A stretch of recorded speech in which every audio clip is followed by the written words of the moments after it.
বিসমিল্লাহির রহমানির রহিম। আজকে কলারোয়া উপজেলার 7 নম্বর চন্দনপুর ইউনিয়ন যুবদল কর্তৃক আয়োজিত এই ঘোড় দৌড় প্রতিযোগিতায় সম্মানীয় সভাপতি এবং উপস্থিত আছেন আমাদের কলারোয়া থানার অফিসার ইনচার্জ এস.এম. শাহিন ভাই।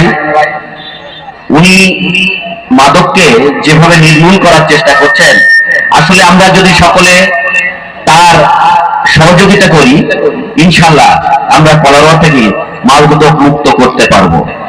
তাই আসুন, আপনার সন্তান যখন আস্তে আস্তে খারাপ মানুষের সাথে মিশছে, বিভিন্ন জুয়ায় আসক্ত হচ্ছে, বিভিন্ন ধরনের মাদকে আসক্ত হচ্ছে, প্রথম থেকেই সচেতন হন। কাউকে লুকাবেন না, কারণ সবার ঘরে সন্তান আছেন। আপনারা না পারলে আপনারা প্রতিবেশীদের সাহায্য নিন, না পারলে আপনারা রাজনীতিবিদদের সাহায্য নিন। যখন একেবারেই পারবেন না, আপনাদের পুলিশ আছে। বাংলাদেশ পুলিশ বাহিনী এখন অত্যন্ত স্বচ্ছতার সাথে কাজ করছে। তারা তারেক রহমানের নির্দেশনা বাস্তবায়নের জন্য, দেশকে রক্ষার জন্য অক্লান্ত পরিশ্রম করছে। আপনারা ইনশাআল্লাহ তাদেরকে অব্যাহত করবেন, আপনার সন্তানকে সম্পদে পরিণত করবেন এবং খেলাকে উৎসাহিত করবেন। আবারও যারা এই ঘোড় দৌড় প্রতিযোগিতা আয়োজন করেছেন, সবাইকে কলারোয়া উপজেলা যুব দলের পক্ষ থেকে অভিনন্দন এবং শুভেচ্ছা জানিয়ে আমি আমার কথা শেষ করছি।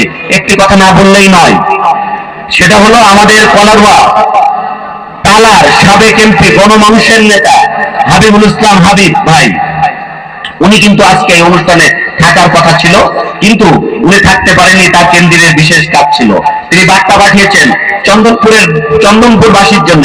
সবাইকে তার পক্ষ থেকে সালাম গ্রহণ করুন এবং সাথে সাথে এই ব্যাপারে আপনারা যদি কোনো রকম মনে করেন যে আমার সন্তান কিংবা আমার এলাকায় কোনো মাদক ব্যবসায়ী অনেক শক্তিশালী, তাহলে তাকে ইনফরমেশন করতে পারেন। তিনি এই বার্তা আপনাদের কাছে আমার মাধ্যমে পৌঁছে দিয়েছেন।